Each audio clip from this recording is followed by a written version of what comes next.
Hello, babies. Save it. Welcome back to the show. We're going to do quickly, Ray. We're running late here. We have to do a little Patriots talk. This one shouldn't be too long because I think we're on the same page. But news out of Patriots camp, J.C. Jackson has not been contacted by the Patriots. Know how we know that? Because he told Phil Perry of NBC Sports Boston, quote, I guess I'm going to try and do, no, is it racist if I try and do J.C. Jackson's accent? Because was he Southern? He's got a thick fucking accent. Is it Southern accent, right? Is it racist for me to say I can't tell? Yes. Okay. I'm just going to read it straight. I guess they feel like they don't need me, Jackson said in an interview. I guess I can't be that important to them. I know they're just not showing me. He's one of the worst speaking people I've ever listened to in my life, actually. Worse than me? No, I mean, that's a stretch. Yeah, it's a stretch. It's just language is not his strength. Cornerback is. His top 3 in the league in interceptions in the last 3 years. Look, if you're a Patriots fan, you understand what J.C. Jackson is. If you're a Patriots bobo, you think J.C. Jackson is Darrelle Revis. I don't think you or I think that, Ray. Bill, I think, agrees with us. We've all been not down on J.C. Jackson, but flirting with the idea that he's a number one, and every chance that he's had to solidify the fact that he's a number one, he's failed at, specifically with Stephon Diggs in his fucking division.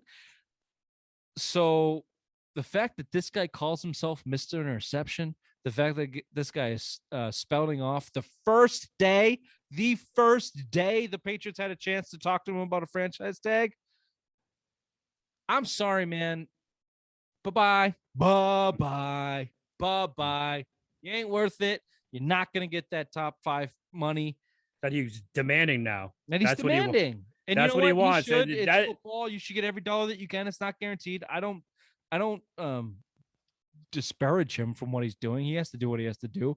I would do the same thing in his position, but I'm not on board with it. Has he ever, does he realize he plays for the Patriots? And has he looked at the list of cornerbacks that's played before him that have demanded the bag, the bank, the Brinks truck to back up and pay them?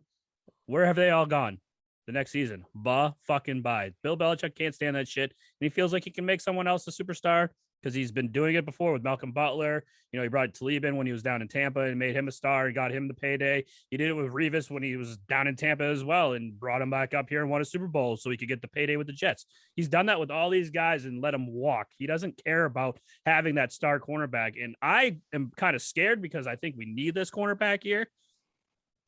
But Bill Belichick might have something in line where they tag him and trade him for some draft assets or something like that. But I don't see J.C. Jackson playing here next year.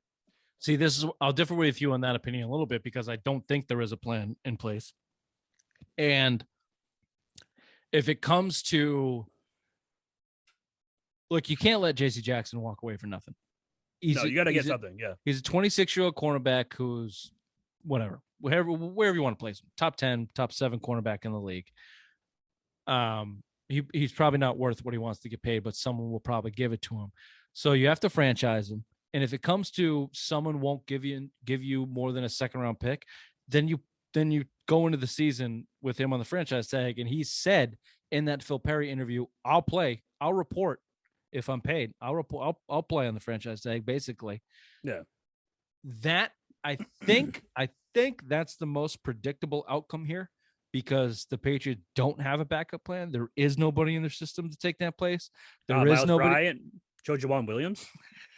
There's Jalen not Mills, a Stephon. Those guys don't impress you enough to be the number one guy. There's no Stephon Gilmore on the market that you can go set the cornerback market with like you did with Stephon Gilmore. You can't give Darrelle Revis $20 million out of Tampa Bay. You can't take Aqib Talib out of Tampa for a 4th-round pick. Those guys aren't out there this year. You got you got those ex-Denver guys. You got Patrick Peterson. You got some 30-year-old retreads that I'd like to see. I'd like to see a couple of them brought in here on some low money deals. But J.C. Jackson in his role for the Patriots is excellent. He's just not a number one. He's just not a number one cornerback. We know that. No, because he gets burned every time he goes against the superstars. Yeah, they can't play the defense like they've played in the man defense with Gilmore or Revis or even Talib, as much as I don't think he was terrific in man-to-man. He was a better zone cover guy, but specifically Revis and Gilmore, the way they've played the last 6 years, they can't do that with J.C. Jackson. He's just not that guy. He's just not that guy. Well, we can get into the offseason and that free agency market in later times. I want to talk to you about a little bit more on the Patriots news and notes, some of the coaching stuff that is going on behind the scenes. It feels like the Patriots have as many coaches on their staff as a fucking Pop Warner team, like 7 or 6 coaches at this point. The news of this past week is Joe Judge is now expected to be leading the charge for quarterbacks in the room. That includes your 15th overall Mac Jones.